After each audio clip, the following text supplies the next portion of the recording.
Hello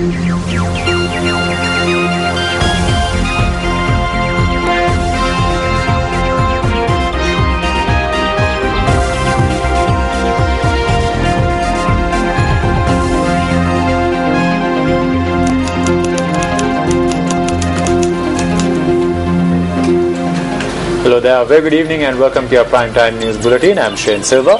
I'm Stephanie Lazarus. Let's start off with a look at tonight's headlines.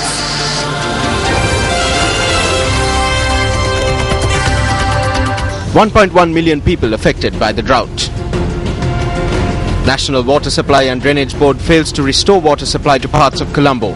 Public severely inconvenienced. Former Chief Justice's bank statements to be analysed by computer experts. Court grants leave. The Sri Lankan junior cricket team turned back after travelling to India for an invitational tournament.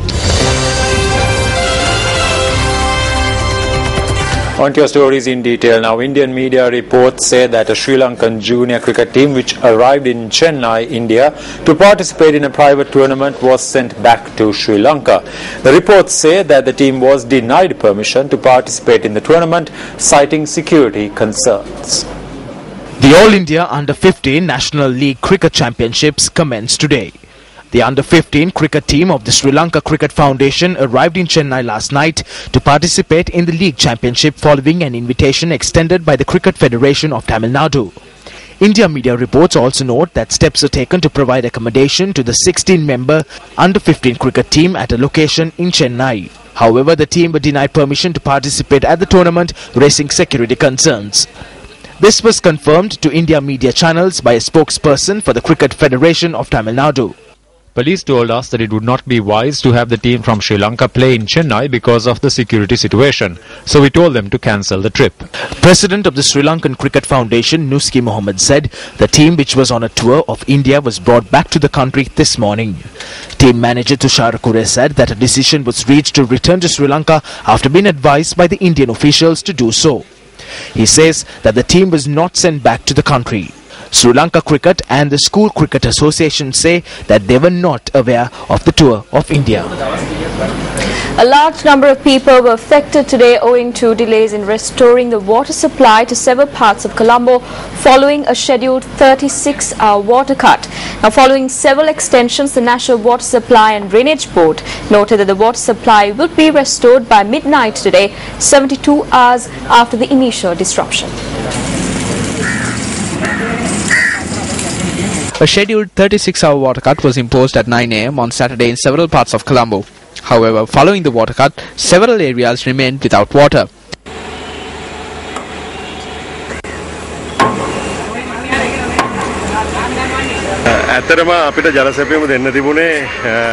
In truth, we were to restore the water supply by 9 p.m. on Sunday. However, the heavy showers, the intermittent showers and several technical glitches caused delays. We could not connect the new pipeline system to the old one. What we were doing was to connect the 1100mm pipeline that runs from Ambatale to the Jubilee post to the system. අමතලේ ඉඳන් ජුබිලි දක්වා දිවෙන millimetre 1100 ජල්නාල පද්ධතියට එකතු කිරීම තමයි මෙතෙන්දි සිදු කරන ලබන්නේ. Residents of Maragama, Nugegoda, Vijayarama, Kotte and other areas were inconvenienced by the water cut. This footage was captured in Madivela, Kotte this morning.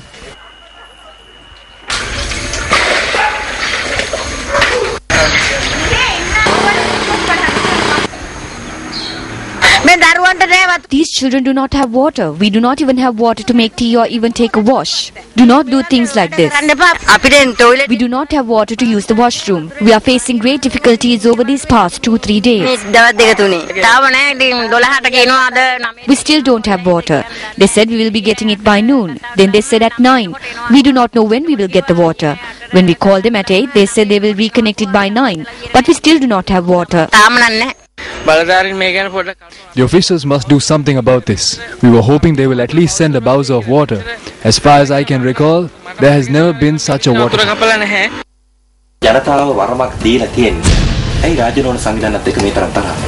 ආණ්ඩුවේ මතවාදයට විරුද්ධ මතවාදයක් දරන්න කිසි කෙනෙකුට අවස්ථාවක් නැහැ කියන කාරණේ දාරේ. සාධාරණ පරීක්ෂණයකට අයිතියක් තියෙනවා නේද සිවිල් පුරවැසියන්. ආසනයක් බාර අරගෙන දිස්ත්‍රික්කය නියෝජනය කරලා පාර්ලිමේන්තුවට එනවා. Defence Secretary Gotabaya Rajapaksa speaks exclusively to Newsfirst. For a revealing insight into Defence Secretary Gotabaya Rajapaksa, tune in to our sister channel Sirsa TV at 7:30 p.m. on Saturday. That's this Saturday at 7:30 p.m. on Sirsa TV. The distribution of drought relief commenced today for those affected by the adverse dry weather. However, this relief is only granted to people who engage in manual labour to clean out silt deposited in tanks. Over 1.1 million people have been affected by the drought. It has also destroyed 10,000 hectares of farmland and caused a further 45,000 hectares to become barren. Silt collected in the tanks should be cleared up if the lives of these area residents who make a living through agriculture are to be protected. In order to qualify to receive money or dry rations through the government relief program, residents are required to dig up 15 cubic feet of silt from the tanks which have dried up.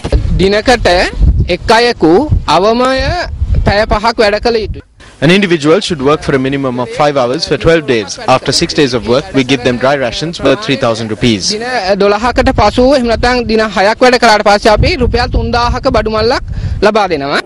Residents of the Canton Weather area in Hambantota were seen toiling in this manner in order to obtain the drought relief.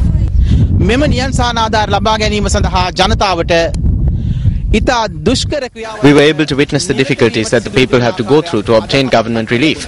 We were able to witness the people working hard to remove silt from this dried up tank bed. The area residents explained to us that they would not receive relief unless they remove a large amount of silt.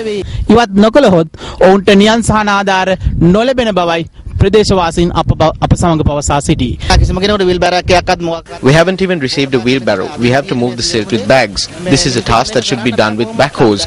However, they have asked these innocent people to do this. They don't even have anything to drink or eat. We have to move this soil quite a large distance. We don't even have a wheelbarrow. We used gunny bags to do it. We till this land with our children without any food or water. We need to move this soil to the edge of the bund. When it rains, all this soil is washed into the tank. Our labour is in vain. They said that they would give us tractors, but we move this soil on our backs. However, the Hambantota District Secretary revealed that instructions have been issued to the divisional secretaries to allocate vehicles to move this soil. It is difficult to till this land. We should use equipment to loosen this earth. If the earth has to be moved long distances, then tractors need to be provided to move it. We have given these instructions to the divisional secretaries because we know that the earth has hardened because of the drought. Newsfirst also toured the Yala Forest Reserve. The Yala Reserve, which is home to elephants and other fauna, has become an area which is without water.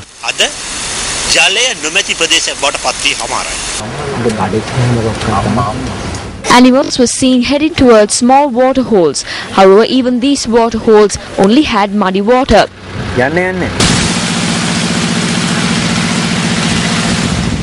Steps were taken by an organisation of jeep drivers in the Thissa Maharama area to fill up several water holes using bowsers in order to combat this drought. Court granted permission today for former Chief Justice Dr. Shirani Bandaranayake to have bank statements of an account under her name at a private bank examined by computer experts. The case pertaining to Dr. Bandaranayake's alleged misrepresentations on her assets and liability statements was taken up in court today. The bank statements in question were presented in court as evidence by the Commission to investigate allegations of bribery and corruption. On the 20th of May, Magistrate Gihan Pilapitiya granted leave for Dr. Bandaranayake to examine the statements and ascertain their originality. The bank in question has filed a counter motion opposing the move. When the case pertaining to former Chief Justice Shirani Bandaranayake's assets and liability statement was taken up today, State Councils informed the court that the counter motion that they had filed with the High Court in opposition to the magistrate's order had been quashed by the High Court today. After submissions were made, the Honourable High Court judge quashed the motion without us having to file objections. Accordingly, an order was issued for the case at the Colombo Magistrates Court to be heard from the the beginning. Thereby, we once again requested the opportunity to examine the bank statements. The attorney from the Attorney General's Department agreed to this. Thereby, permission was granted for a team of 3 experts to go to the bank once again and analyze the data.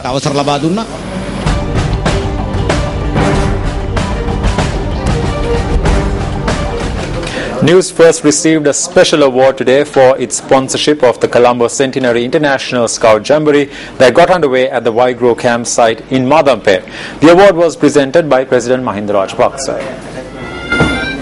Today marks day 3 of the Colombo Centenary International Scout Jamboree.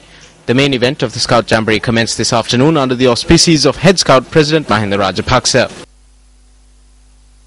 A token of appreciation presented for Newsfirst sponsorship of the event was accepted by Director General Manager of Newsfirst, Yasarath Kamalsiri. The Colombo Centenary International Scout Jamboree, organized to commemorate 100 years of scouting of the Colombo District Scouts, commenced under the theme Ayubowan.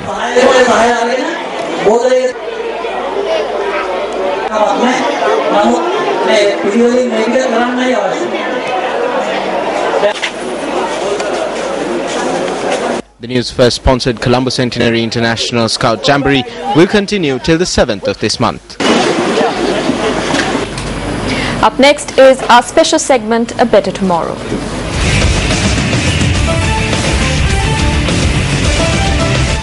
A Colombo with no slums. It's no longer a dream. The Urban Development Authority envisions to establish 400,000 homes for underprivileged persons living in Colombo by the year 2016. 1,600 houses have been presented so far. This is the project that was spearheaded by the Ministry of Defence and Urban Development together with the Urban Development Authority for those who live in the slums in Boralla. While 728 homes have already been provided to the people at the Siri Saroyana in Boralla, steps have been taken to provide a further 430 homes in the Met Saroyana. People who have been living in unfavourable conditions have moved to these new apartments, creating possibilities for their children to lead a better life.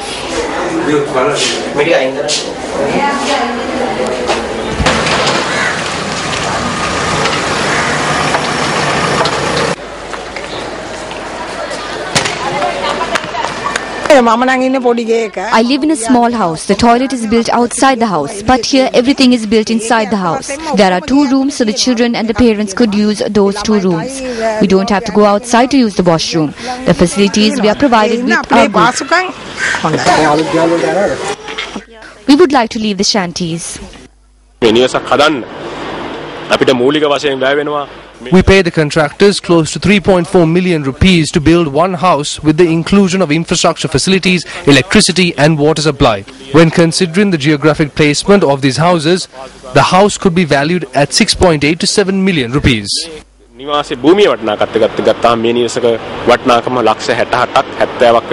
People who will be settled in these houses are vested with the responsibility of safeguarding these houses for a better tomorrow.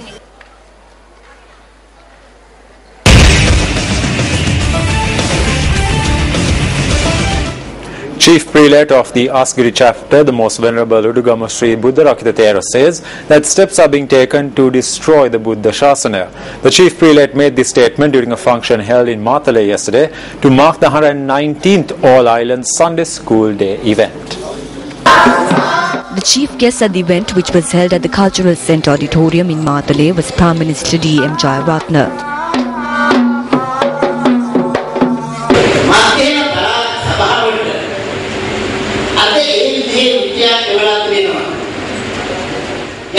A letter was sent by the Central Provincial Council. It states that if the council is ready to pay a specific sum, the council would take over the temple legally. A group of Theros from the Kurunegala district also said the same thing. Is this a program by the government to develop the Sasana or to destroy it? Since 1815, the state is legally obliged to protect and nurture the Buddhasasana. We can see at present the government is engaged in a plan to destroy the Buddhasasana.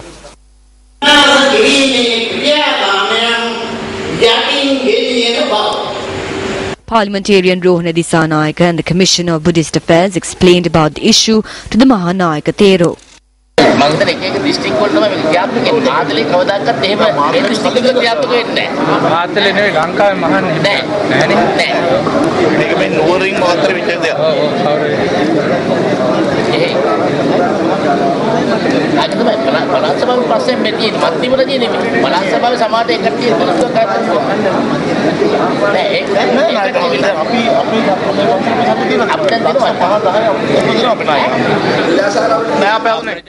No, Venerable Thero, this is not concerning a community hall. You have got it wrong. Such documents need to be handed over if something which does not belong to the temple is been constructed. It is not required for a construction belonging to the temple. The Prime Minister addressed the gathering thereafter.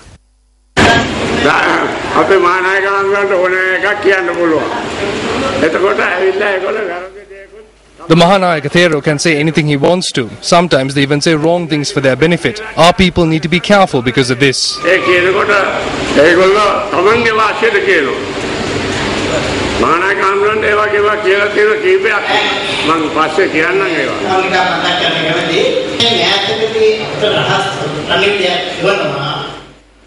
We received a secret message recently from an important place calling on us to request that the Prime Minister resigns from the post of Minister of Buddhasasana.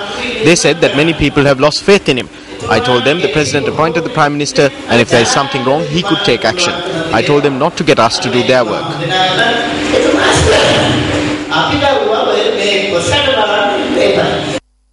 The Prime Minister shared these views afterwards.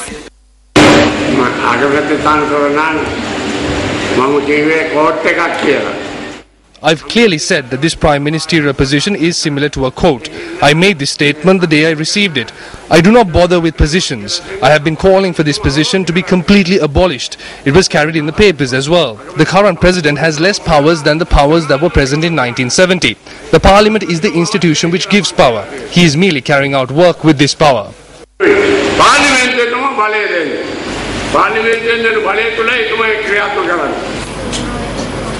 The battle for Ua is up next.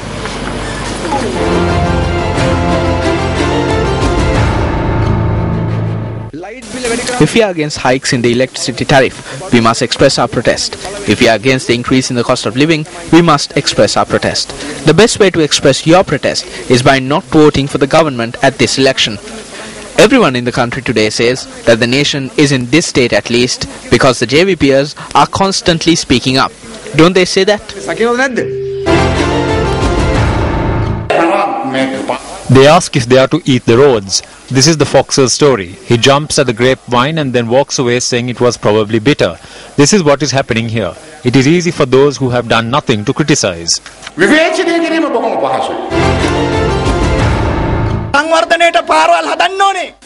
Roads must be built for development. Airports must be built. It is okay to build these things, but at the same time, your lives must develop.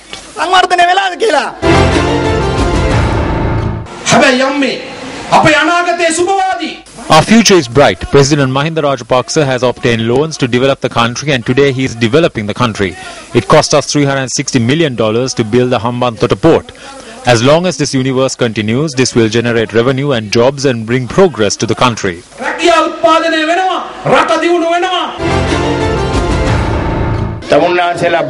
You are paying taxes through your nose and mouth. They embezzle your tax rupees on some foolish projects. They take commissions off that. Thereby, we believe that the people of Ua will reject the tragedy that has befallen the nation.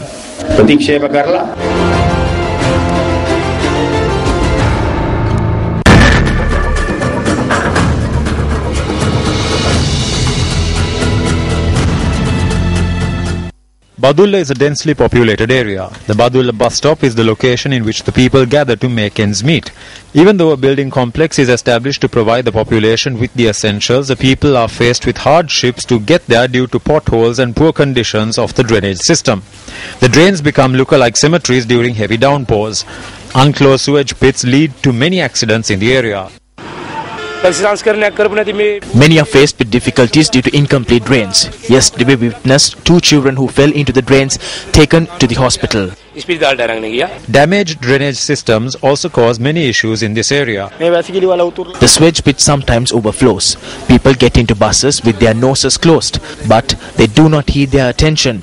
But when the poles draw closer, they start renovating. But this place remains the same for several years. This has been this way for the past 3 to 4 years.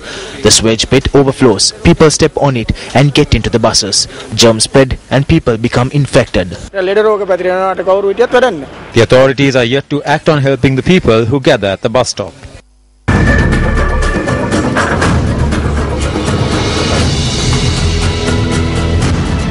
The Attorney General's Department has filed an appeal at the High Court stating that the sentence handed down to the individuals convicted of the murder of Khurram Sheikh and the rape of his girlfriend is insufficient.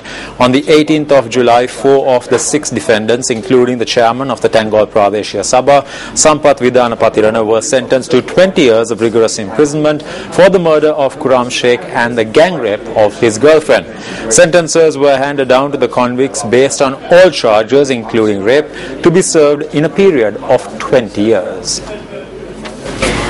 On to this first now, trade unions charge the Ceylon Petroleum Corporation is yet to investigate the fraud that took place in relation to the kerosene subsidy valued at 500 million rupees that was provided to fishermen. The fuel subsidy was introduced to the fishing community after the Ceylon Petroleum Corporation increased the prices of kerosene and diesel by 30 rupees in February 2012. Steps were taken to provide the subsidy through a coupon method that was provided to the fishing community through fisheries societies. However, the government decided to halt the subsidy after it was revealed that several discrepancies had taken place.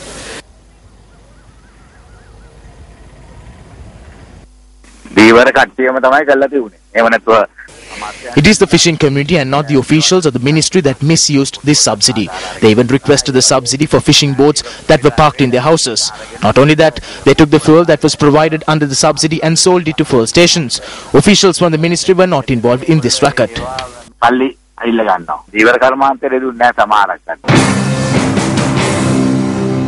CPC trade unions charge that according to the auditor's report, the Ceylon Petroleum Corporation has suffered a loss of 500 million rupees as a result. The trade unions point out that the authorities had pledged that legal action will be taken to arrest the situation. On the basis of providing the fishermen with a subsidy, they issued coupons for the value of 500 million rupees, according to the auditor's report. They said that this matter would be handed over to the CID. This, however, has not materialized yet. They have not banned any fuel station, nor have they limited the fuel being issued at these stations. They have not even issued a charge sheet to those who were suspected of being involved in this racket.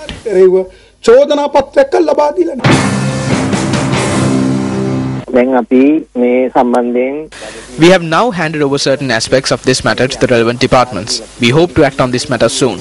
This does not involve only the CPC. There are other institutions that are connected as well.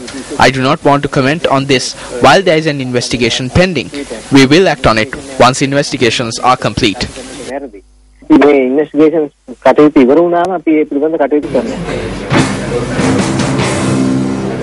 India says that they never agreed to accept the return of non-citizen Tamil asylum seekers except to investigate the situation of non-citizens when they were invited by Australian authorities to determine the residency and the identity of the 157 asylum seekers when they were being held at Curtin Detention Centre, Western Australia.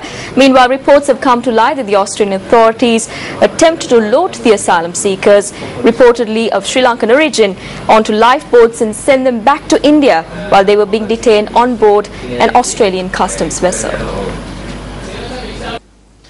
Hugh de Kretzer, a lawyer representing the asylum seekers, said that he was given a harrowing account by a 34-year-old asylum seeker that 9 of the 157 were instructed by Australian officials to pilot an orange lifeboat to travel to Kanyakumari, India in 5 hours. The government's willingness to consider forcing 157 men, women and children as young as 1 onto lifeboats and dump them at sea somewhere off the coast of India makes a complete mockery of its claims to care for their well-being and to care for safety at sea.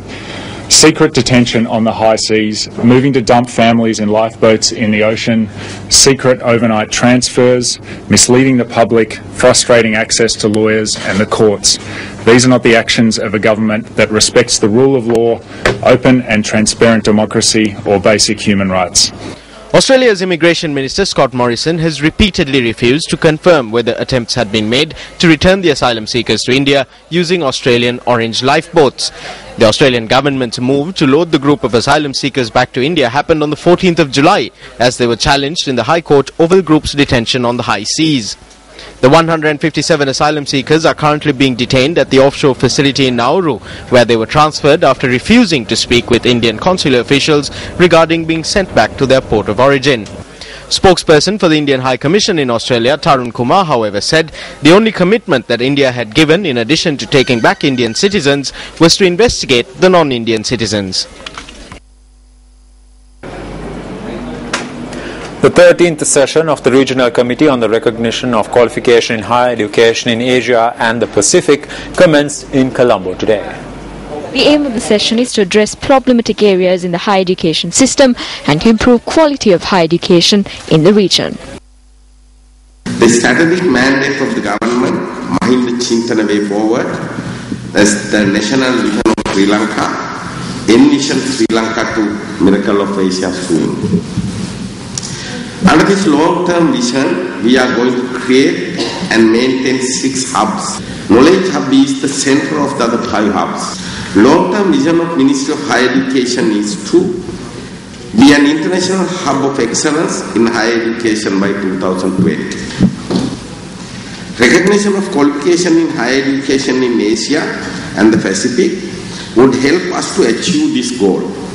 We deserve to host this event in Sri Lanka, as higher education in our country is at very high level, where Sri Lanka qualification framework and benchmarks together with attributes for graduates have been implemented in the country.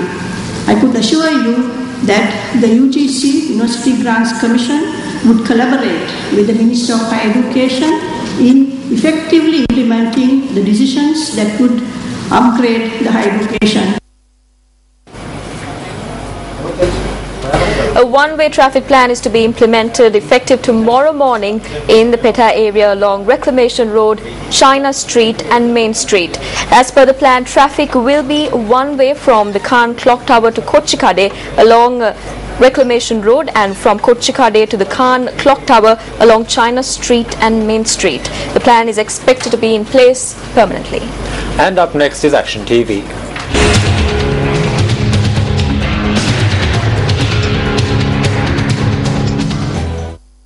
The pond project initiated by the North Central Provincial Council in the Anuradhapura district left behind in its wake ditches instead of water-filled ponds. While the bank accounts of authorities and officials were strengthened through this project initiated in the latter part of the 90s, no one was punished for defrauding public funds. While the Presidential Investigation Commission affirmed that a similar fraud had occurred with regard to a project to renovate over 60 reservoirs in 2010, certain individuals identified as being responsible for the fraud continue to hold important positions. Incidentally, the Galembindua Pradesh Sabha was made to auction off his assets under a court order in order to repay creditors from the pond project. In the North Central Province, where public funds have been defrauded through projects such as building ponds and renovating reservoirs, the Provincial Council has undertaken yet another project which could be said to have a similar prognosis. Preparations for the construction of this building in Anuradhapura were made in 2009.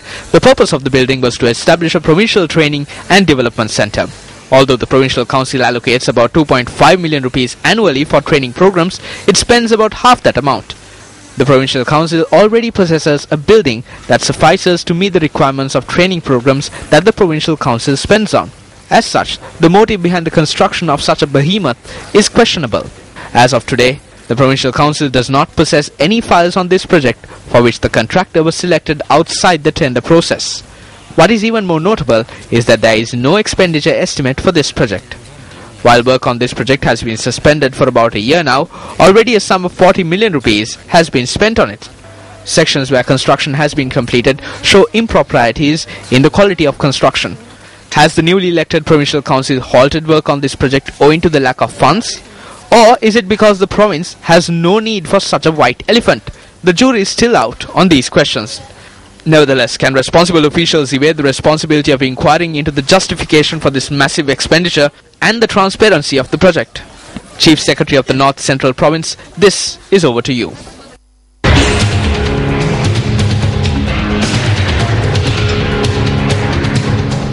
Heavy misty conditions are persisting in the central hills, including in Norelia and Hatton, giving the changing weather pattern. Police have called on motorists to exercise caution to prevent accidents as a result of the mist. Joel Outscroon joins us now with a comprehensive update on the weather. Heavy rainfall has been experienced within the past 24 hours across the island in the western Sabaragamu and central provinces, and a highest rainfall of 129 millimeters has been recorded in Norton. Now, Ratnapura received a rainfall of 51.4 millimeters. And while the southwestern part of the country is experiencing rainy weather conditions, the north central and the eastern provinces of the country are experiencing drought. A rock slide damaged a house in the Lunukatiya Kande area in Getuwana, Kurunagala last night. Our reporter says the rocks had fallen from a height of about 100 feet. Although 4 people had been inside the house at the time, they were all unharmed. We are requesting the government to provide us a solution because there is an issue of great concern. The water levels of several reservoirs in the central hills have risen rapidly as a result of the rain. A spill gate of the Upper Kotmale reservoir was opened today. The water levels of the Mausekale, Castlereagh, Lakshapana and Canyon reservoirs too are nearing spill level.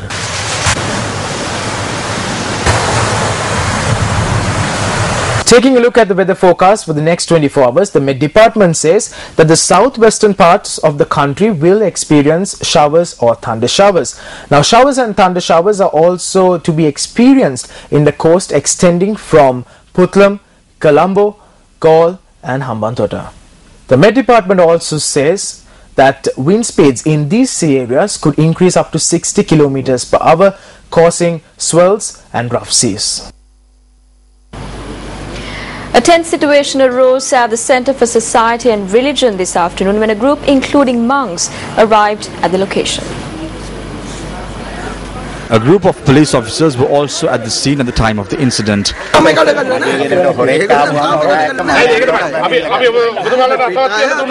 group of civil activists arrived at the location following the tense situation.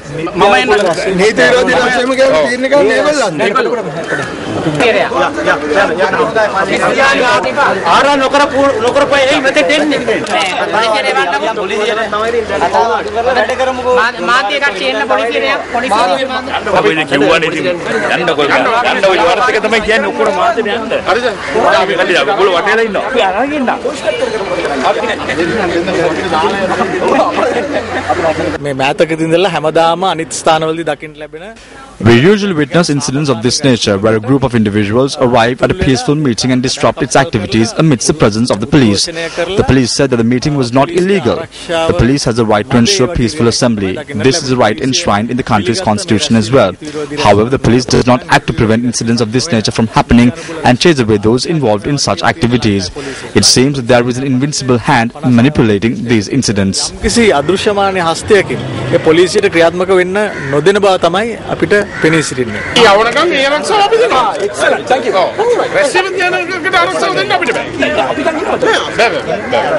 group dispersed thereafter.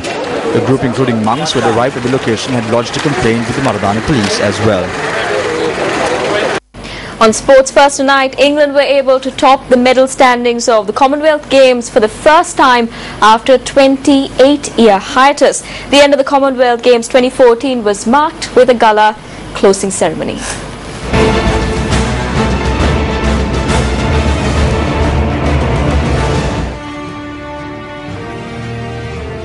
The closing ceremony of the Commonwealth Games was organised at Hampden Park in Glasgow, Scotland. The Commonwealth Games flag was handed over to the host for the 2018 Games Australia. The Games will next be held in Gold Coast, Australia. England, who were leading the medal standing, bagged 58 medals, while Australia came in second with 49 gold medals to its name. Canada were third, while host country Scotland came in fourth place. Neighbouring India were placed fifth in the medal standing.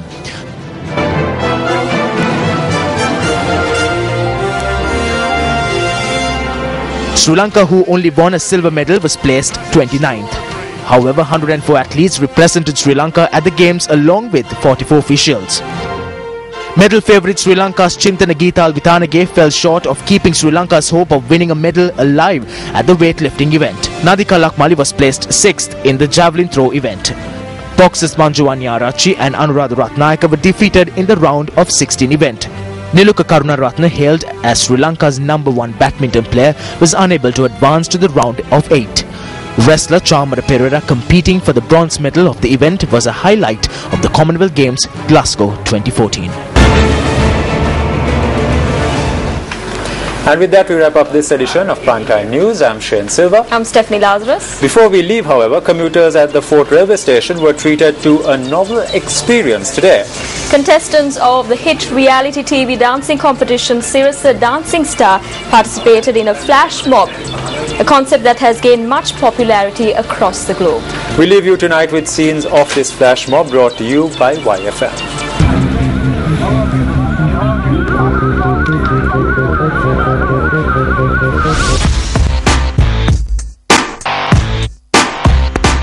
Yeah, y'all. Lyrics born in the house, baby, putting it down. NBA 2K6 exclusive. Oh!